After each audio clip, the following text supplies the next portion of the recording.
Ay, isang mapagpalang araw, munting kaalaman nga pala. Nako, eto, fake news alert mo. Eto po tayo. Alam naman natin, mga kaibigan, mga kamunti, itong nakaraan ay kumalat sa social media, sa iba't ibang platform. Talaga viral talaga. Na talagang si Senator Rodante Marcoleta sa kanya mismong page ay napasagot na at drumesba, ika nga, dun sa kanyang mga pahayag noon, na talaga kung bakit talaga pinapakalata ng mga itong uri ng fake news. Dahil isa sa mga siguro demolition job kay Senator Marcoleta, talagang okay, pananakot, no? Tinatakot si Senator Marcoleta sa pamamagitan ng mga fake ambush na sasabihin, nako, inambush to. Para nga naman yung mama matakot na baka o nga naman, baka nga ambushin ako at tumigil na ako. Ay, hindi po matatakot si Senator Marcoleta sa inyo. Yan ang taga niyo sa bato, hindi niyo po kilala. Di ba? Alam nyo, yung takot nyo, pandyan lang yan sa sarili nyo. Ha? Kayo na nakakaalam niya, pero si Senator Marcoleta, hindi nyo alam kung hanggang saan ang kaya nitong, kumbaga yung tapang niya. Di ba? Hindi magsasalita si Senator Marcoleta ng ganito, katindi, ha? Kung siya may tinatago o siya ay binabayaran ng kung sino mang kontraktor dyan at ng politiko para pagtakpan niya yung mga suspect. Kasi yun ang pinalalabas nila eh. Tatakpan ng Diskaya, inimbento si Gutesa, hindi po yon. Hindi po tatabla ng taong mamamayan yan. Sanay na po, ang mga taong bayan gising na po sa katotohanan. Huwag na kayong gumawa. Kasi ito po yung mga kaibigan eh. Ito pong pagpapakalat ng ambush na to kay Senator Marcoleta, ambush fake, pwede itong uri ng isang panlilinlang, no? Parang sabihin, palabasin, palitawin na ang mga DDS ang may gawa nito. Yeah? Alam mo ito, basahin natin to. Isang post ng isang abogado. Hindi ko na sinabi pangalan kung sino. 1 week na pala nagpe-pester or umaalingasaw yung fake news sa na inambus daw ni si Marcoleta at ang fake news mastermind ay si SP Tito Sotto daw. Yeah? Alam mo, ito kahit magpakalat yung mga tao niyan, walang maniniwala. Kahit si Sotto, kahit ganyan si Sotto, maraming issue nangyayari na allegedly na tota ni Romualdez, hindi gagawa yan ng para ikasira, ikabubuko. Hindi yan gagawa para pagbantaan si Senator Marcoleta. Di ba? Ngayon, wag kayong magpalinlang mga kamunti, wag kayong papalinlang. Di ba?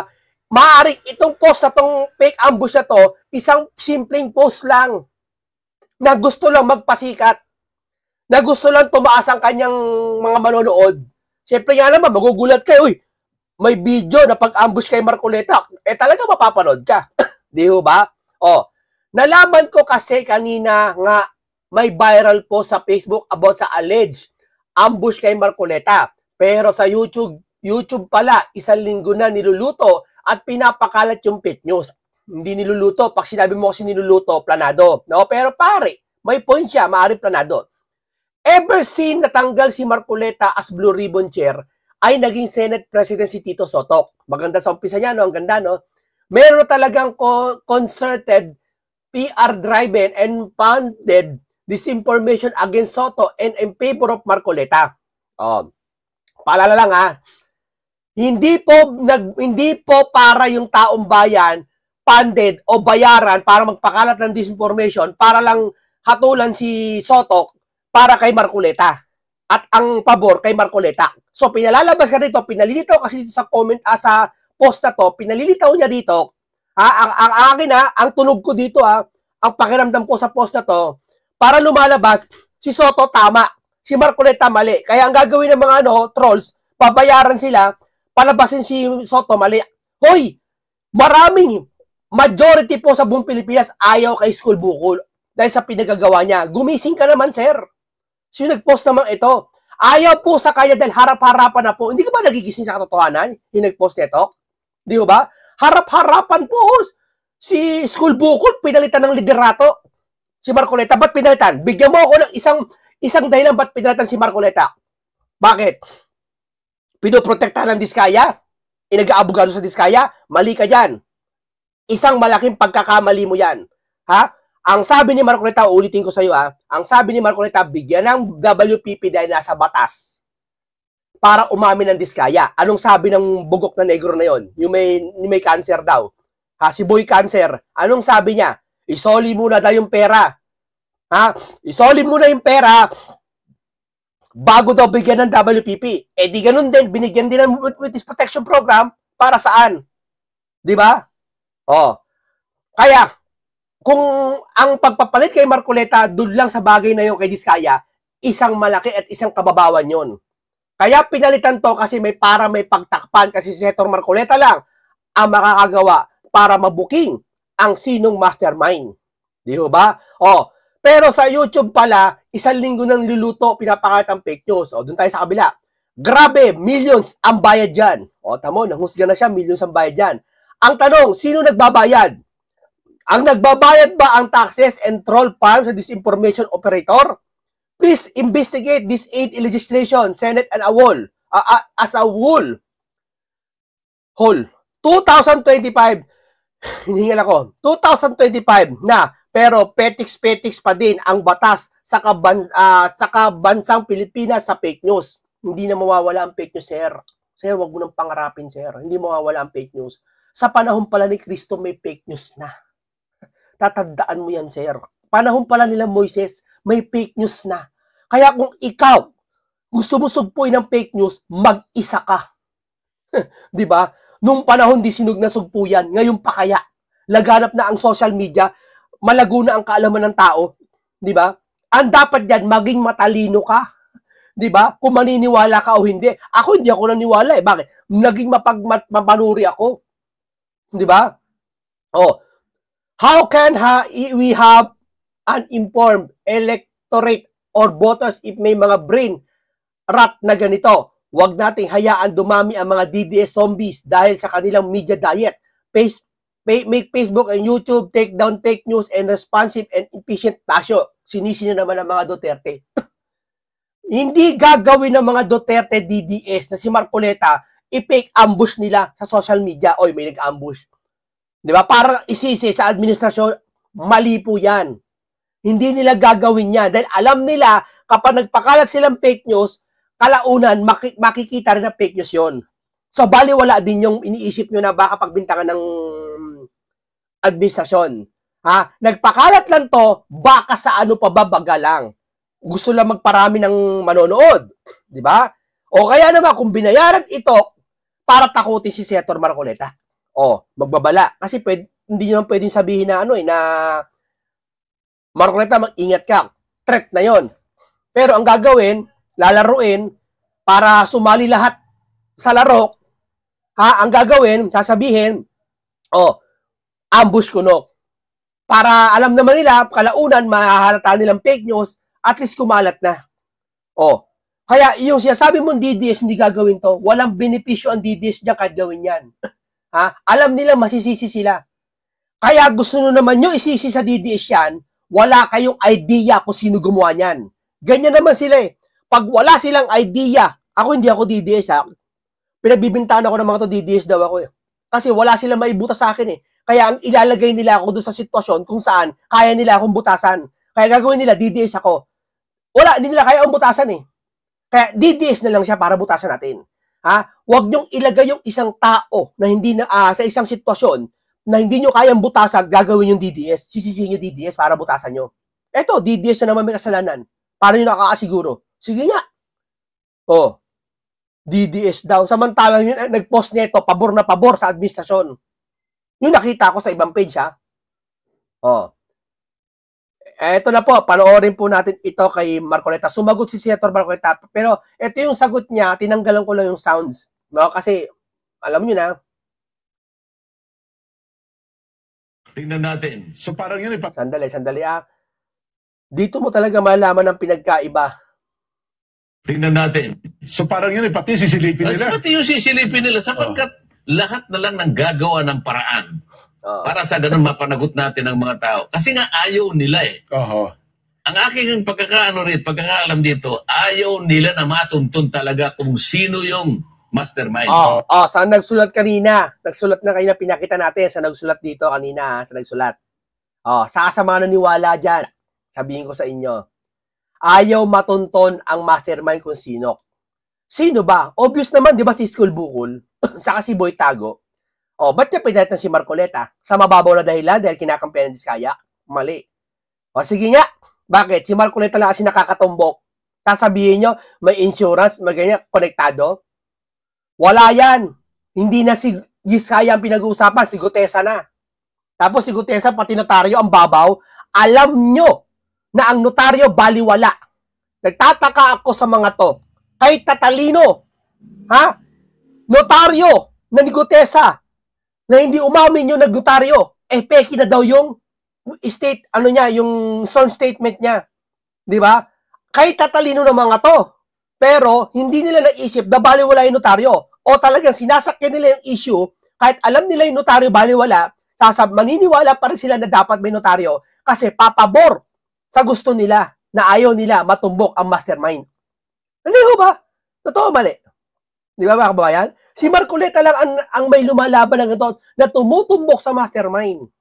Di ba?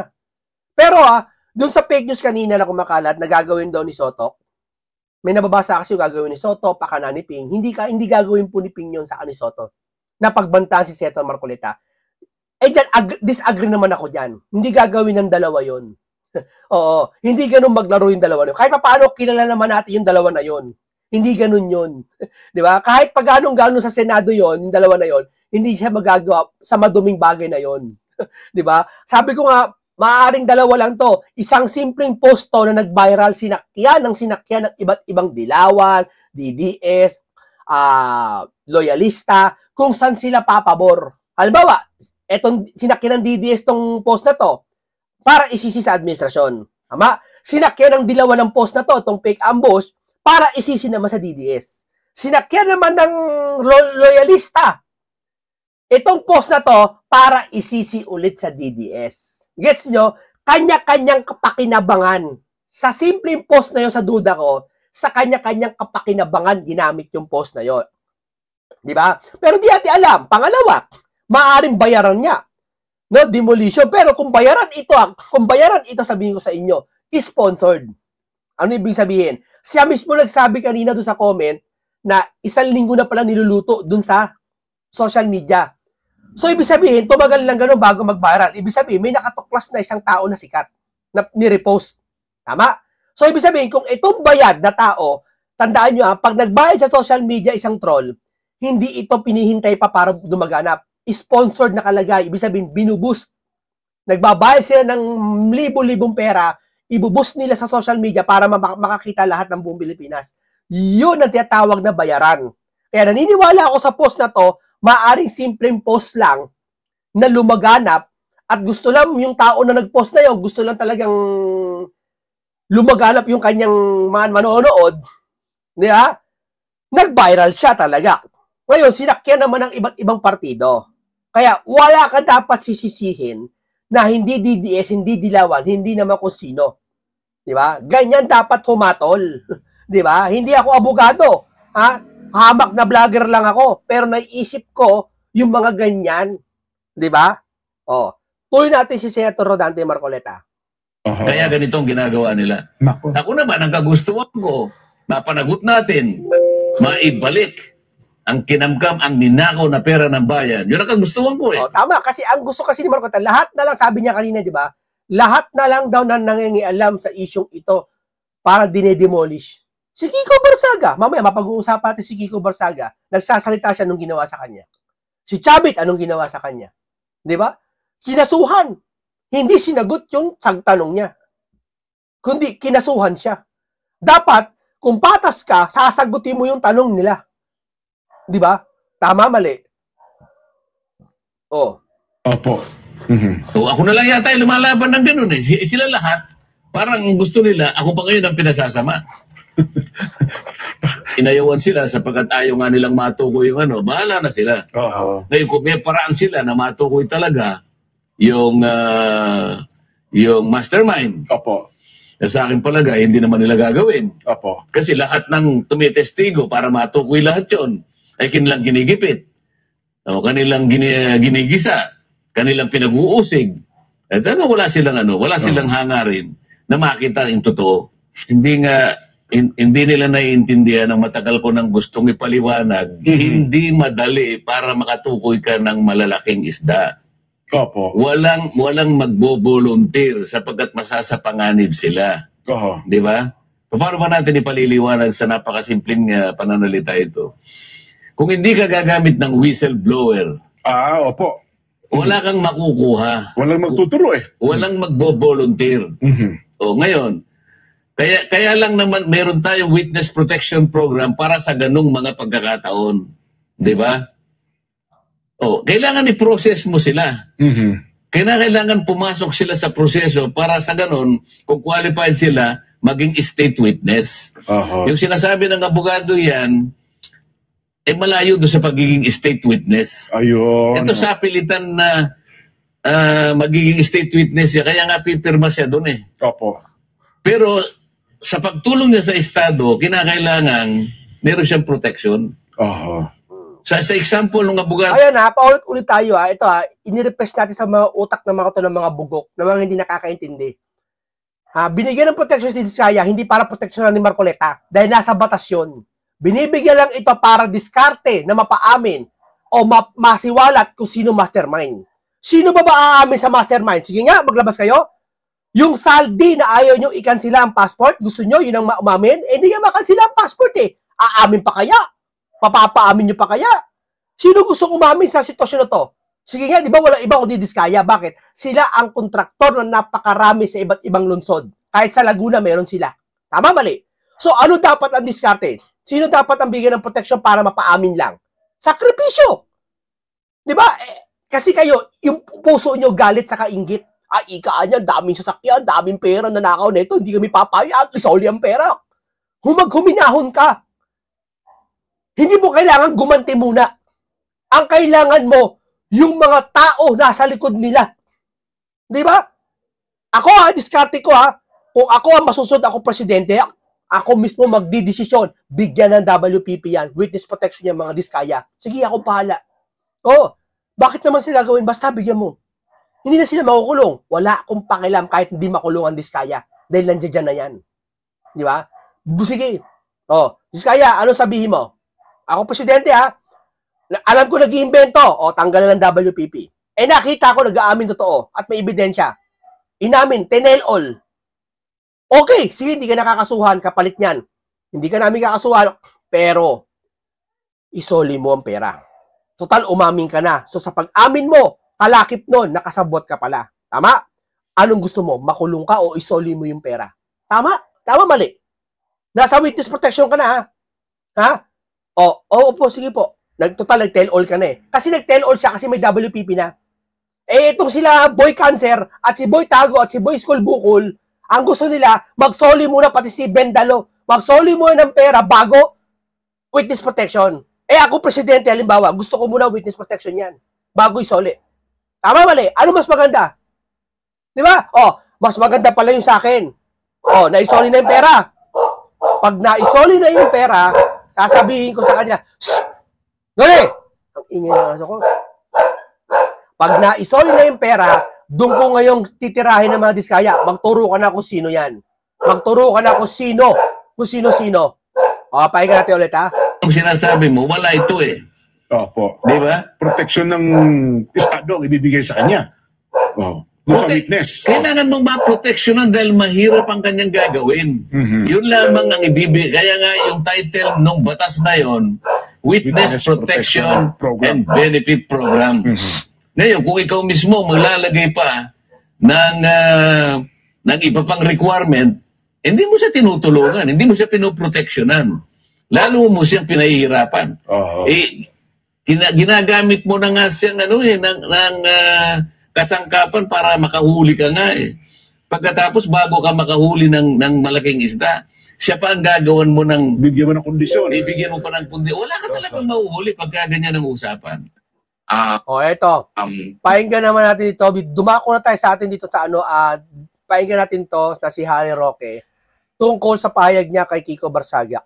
Tama si Senator Rodante Marcoleta na kung saan, kung sino yung nagpapahayag ng katotohanan, O bagaman mali yung diskarte ng iba't ibang mga individual kung paano sila magpahayag ng katotohanan at pinagkakamalan sila mga fake news, katulad ni Kiko Barsaga, nandyan sila Greco, Belgica, nandyan sila Atty. Vic Rodriguez, kanya-kanya silang pahayag tungkol sa nangyayari sa atin ngayon. Dahil yun ang nakikita nila. Kamukha ko, nagpapahayag ako kasi yun ang nakikita ko. Tama? Pero ang iba naman, ang ginagawa, sabi ni Senator Marcoleta, kinakalos. Diba? Demolition job. Para lang wag paniwalaan. At si Senator Marcoleta, nagsasalita para sa taong bayan. Inahanap, sinusugpo ang mastermind. Pero anong ginagawa ng kalaban? Kinakalos siya para lang di siya paniwalaan. Diba? Tapan natin si Kiko Barzaga. Totoo ba na yung mga tinatawag nilang childish antics ni Kiko Barzaga ay pwede maging balakid sa laban natin sa korupsyon? Tingin ko po hindi. Si Kiko Barzaga ang matagal na natin inaantay. Ang kinakailangan natin, leader na mananawagan na patalsikin na si Marcos Jr. sa kanyang pwesto at dahil nga po sa lantarang korupsyon sa gobyerno. Sa tingin ko po, yung mga naunang pagtangka na bumuo ng maramihang tao na protesta para pababain si Marcos Jr., ito po ay hindi nagtagumpay dahil nga po walang namumuno. At kung kailan nagkaroon tayo ng namumuno, sasabihin nilang balakid pa. Hindi po ata tama yan. Sa katunayan, si Kiko Barzaga mo ngayon ay naging tagapagsalita ng kanyang henerasyon, yung tinatawag nating Gen Z. At ang kanyang mensahe, ang Gen Z na talagang techno-savvy ay pikam-pika na sa korupsyon at hindi natatanggapin ito. Ito tignan nyo Alam nyo nung nakaraan, wala pa si Kiko Barzaga, di pa lumalabas ginagamit ng ibang dilawan, hindi naman lahat ang power ng Gen Z. Kasi naniniwala sila na marami talagang Gen Z. Naniniwala sila na makapagpapanalo sa kanila sa 2028 mga Gen Z. Kasi nga, nung 2020, itong election 2025, di ba? Itong May, ang mga babae, lalaki ay nasa 15 years old pala. Hindi pa sila nakakaboto o 16 years old pala. Etong 2025, napakaraming 16 years old na tao sa Pilipinas. Milyon na 16 years old. Ngayon, pag 2028, 19 na yun. Makakaboto na. So, Gen Z yun. Tama? Yun ang pinaniniwala nila para pagbotohin sa kanila. Makuha nila ang Gen Z, ilan yun? Ang Gen Z, pagpalagay mo, bobo sa kanila, nasa 8 milyon. Dami nun. Tapos yung 8 milyon na yun, may mga nanay-tatay pa yun. Di may 10 milyon silang, 12 milyon silang instant na boto pag nakuha yung Gen Z. Tama? Tapos yung mga dating botohan na lang, yung mga matatanda, plus pa yun. Tama, di ba? Hindi panalo nga sila, kaya binobola nila ang Gen Z.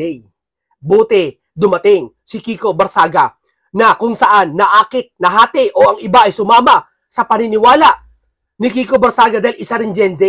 Buti na lang may tumindig na isang Gen Z na nakita kung ano nangyayari ngayon sa gobyerno. Di ba? Pansin nyo? Buti na agaw ang mga Gen Z sa maling landas na sasabi nila na tuwid na daan. Di ba? Ngayon, ang mga Gen Z, marami naniniwala kay Kiko. Di ba? Naniniwala. Di ba? Ako may makakilala akong Gen Z na dating pinklawan ilan na naman siya, 3 na naman sila. Pero tignan mo naman, dating pinklawan pero umanib doon kay Sara. Di ba? Pahinga pa natin. At dahil karamihan naman ng mga kabataan natin ngayon ay mga Gen Zers, at iyan naman po ay suportado ng demographics, sila ang pinakamarami ngayon, importante na magkaroon ng tagapagsalita ang kanilang henerasyon para manawagan sa pagsisipa kay Marcos Jr. at para sa pagtigil ng korupsyon sa ating lipunan. Pansinin ninyo dahil siya ay techno-savvy, grabe ang kanyang lakas sa Facebook. Halos 1 milyon na ngayon ang sumusunod sa kanya. Saka dami, lakas si Kiko. Saka kayo mga Gen Z hindi naman namin kayo pinipilit. Pero tignan nyo nangyayari sa bansa natin. Di ba? Kung sino dapat karapat-dapat. Sino ba yung nanggugulo lagi? Di ba? Sa napakaliit na panahon, sir, tingin ko siya ay pinakamataas lumaki na pagdating sa followers at saka pinakamalakas pagdating sa engagement ngayon sa Facebook. Ibig sabihin, ang mga Gen Zers na talaga namang mahilig sa internet ay sumusunod at naniniwala kay Kiko Barzaga. At dahil naniniwala sila hindi lamang sa personalidad ni Kiko Barzaga, kung hindi yung kanyang kampanya laban sa korupsyon, dahilan para dapat patalsikin na si Marcos Jr. sa pwesto, yan ay pinaniniwalaan din ng ating mga kabataan. Si Kiko Barzaga po ang leader na matagal na natin inaantay. Si VP Sara pa rin po ang ating magiging presidente. Pero ang katunayan niyan ay kinailangan natin si Kiko Barzaga dahil kung wala nga po si Kiko Barzaga, hindi mabubuhay ang imahinasyon ng ating mga kabataan. At hanggang ngayon, tayo po ay magwawatak-watak. Pero dito po ngayon, tayo po ay nagkakaisa dahil nga po kay Kiko Barzaga. Kaya wag naman po natin sabihin na siya ay bakalakid, no? Dahil sa katunayan po, siya ang dahilan kung tayo magtatagumpay na itigil ang korupsyon, yan po ay dahil kay Kiko Barzaga. So tayo po dapat ay magpasalamat kay Kiko Barzaga, although hindi naman niya hiningi ang ganyang pasalamat dahil parang alam naman po niya na obligasyon niya bilang Pilipino na manindigan, no? Para sa kabutihan, para sa malinis na pamumuno sa gobyerno at para sa tunay na demokrasya, no? At importante po na intindihin natin na si Kiko Barzaga po ay ang unifying force na kinakailangan natin para po sa ating mga kabataan ngayon. So, pasalamatan na lang po natin si Kiko Barzaga. Suportahan natin si Kiko Barzaga dahil kung wala po si Kiko Barzaga, siguro po nananatili pa rin tayong watak-watak at hindi po magbubuo yung mga kilos protesta na nakikita natin ngayon na umuusbong. Ang nakakadabang puso po talaga, talaga mga kabataan na ngayon ang lumalabas sa kanilang mga eskwelahan, sa kanilang mga classrooms para iparinig ang kanilang paninindigan na sila ay laban na rin sa korupsyon, na sila ay sawang-sawa na sa ganitong sistema, at hindi na sila papayag na magpatuloy ang ganitong gobyerno. Ang sinasabi nila kasi yung mga ginagawa ni Kiko Barzaga na hindi sumipot sa Ethics Committee kasi siya daw ay napuyat sa kaka-computer games, yan daw po ay childish at natitrivialize yung laban. Wala silang pakialam sa computer games na yun. Kaya lilinis no? Akala mo sila walang ginagawang kalokohan no? Pati pagko-computer ni Barzaga, pinapakialaman no? Kayo, siya ka computer Yung iba sa inyo, nasa casino. Ano mas maganda? Yung naglalaro ka sa computer games, ang naapektuhan at nakakabuti pa yung paglilibang mo? O yung kayo nagkakasino, yung iba sa inyo, inuubos yung pera. Masama ito, pera pa ng kaba ng bayan. Laro din yun, ha? Yung ba gusto nyo laro ng matatanda? Kasino? Ha? Opisyal ka ng gobyerno? Kasino? Opisyal ka ng gobyerno, laro mo lang computer games. Sige nga, mamili kayo. Corruption, far from it. Nung sinabi po ni Kiko Barzaga na maglalaro na lang siya ng computers kesa umattend ng ethics hearing, alam naman po kasi niya na meron ng desisyon na nabuo dyan. Yan po ay moro-moro na lamang. Alam po natin na patatahimikin si Kiko Barzaga sa pamamagitan na pagpapatalsik sa kanya sa Kongreso. Itaga po niya yan sa bato. Habang narariyan po ang Marcos Jr., sisiguraduhin nila, sisipain nila si Kiko Barzaga sa Kongreso. Kaya nga po, binansagan ko na, hindi bale Kiko Barzaga. Maski ikaw ay patalsikin nila, ikaw naman ang tunay na People's Congressman. Dahil ikaw talaga ang naninindigan sa sentimiento ng taong bayan laban sa korupsyon. Kaya hindi po childish yun. Kaya sinabi niya na maglalaro na lang siya ng computer games. Dahil alam niya, kahit ano pang sabihin niya ron, meron na pong script na susundin ang mga taga-suporta ni Marcos Jr. At yung script mo nga yan ay para sipain siya sa Kongreso. Sa akin naman po, pag sinipa siya sa Kongreso, lalong magagalit po ang taong bayan. Dahil sa ngayon po, kung magkakaroon tayo ng survey, ang pinakapopular na congressman ngayon po dyan sa Kongreso, wala pong iba kundi si Kiko Barzaga. So wag naman po. Meron din nagsabi na isang DDS na dapat sumipot naman daw si Kiko Barzaga at hindi lang salita ng salita. Naintindihan ko po inyong sentimiento, no? Pero si Kiko Barzaga po, siya yung boses na inaantay natin na matagal na. Wala talagang boses, walang leader na nagsasabi, Marcos, magbitiw ka na dahil ikaw ay corrupt. Kasi si Sara kasi, hindi niya pwede sabihin magbitiw si Marcos kasi hindi niya gawain yon, di ba? Sa kapangit naman yon kung si Sara mauupo dahil sa pagbibitiw ni Marcos. Hindi organic yon. Mas maganda talaga, hintayin na lang ang mga botohan sa 2025, 2028 para talaga kung sino talaga ang mananalo. Pag sinong talo, manahimik na kayo. Yung panalo, sige, hindi magdiwang, wagi. O yun ang mamuno.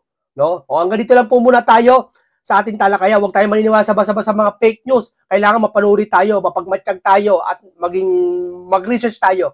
No? Paalam sa inyong lahat.